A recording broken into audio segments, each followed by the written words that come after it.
আসসালামু আলাইকুম বন্ধুরা, যারা ভিডিওটা দেখতেছেন তাদের জন্য কিছু পরামর্শ। আপনারা যারা বাড়িতে বসে আছেন, কোনো কাজকর্ম করতেছেন না, তাদের জন্য আমার এই ছোট্ট পরামর্শ। কারণ হচ্ছে,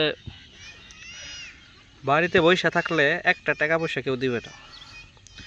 দ্বিতীয়ত হচ্ছে, আর যে বিষয়টা দেখাতে চাচ্ছি হয়তো ভিডিও দেখা বুঝতে পারছেন, এখানে টমেটো চাষ করছি। এই টমেটোর যে ফলন, আপনারা দেখা অবাক হয়ে যাবেন। তো কিভাবে এই ফলন সম্ভব, কিভাবে লাভবান হবেন আমি আপনাদের বলি। আপনাদের যদি অল্প কিছু জমিনও থাকে, সেখানে নিচের মাটি উপরে তুলবেন। নিচের মাটি উপরে তোলার পর সেগুলো ঝুরঝুর করে দিবেন। ঝুরঝুর করে দেওয়ার পরে ওখানে হালকা গোবর সার দিবেন। গোবর সার দেওয়ার পর সেখানে আপনারা কি দিবেন, আর কিছু দেওয়া দরকার নেই।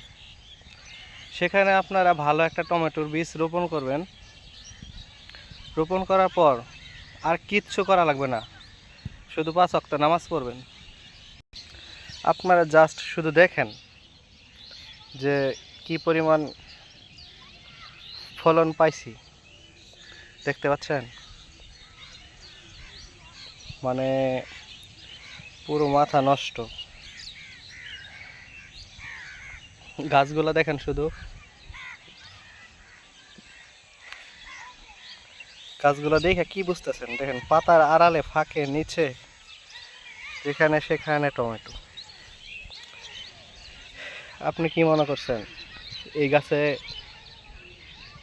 টমেটো দেখে কত কেজি টমেটো হতে পারে?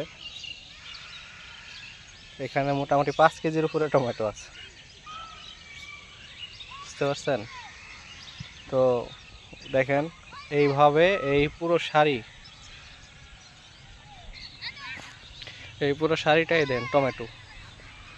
ক্যামেরাটা দূর থেকে দেওয়ার কারণে হয়তো দেখতে পাচ্ছেন না। দেখতে পাচ্ছেন?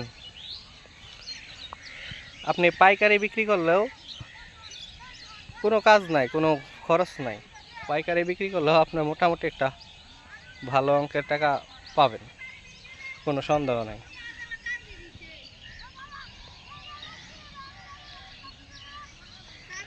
তো বাড়িতে বসে থেকে কী লাভ? সুন্দর একটা টমেটো বাগান করে ফেলান। দেখছেন, এক কথায় নতুন মাটিতে ফলন বেশি, তার কোনো বিকল্প নাই। আপনারা নতুন মাটিতে ফলন লাগাবেন, ফলন বেশি পাবেন, এই কথার কোনো বিকল্প নাই। তো ধন্যবাদ।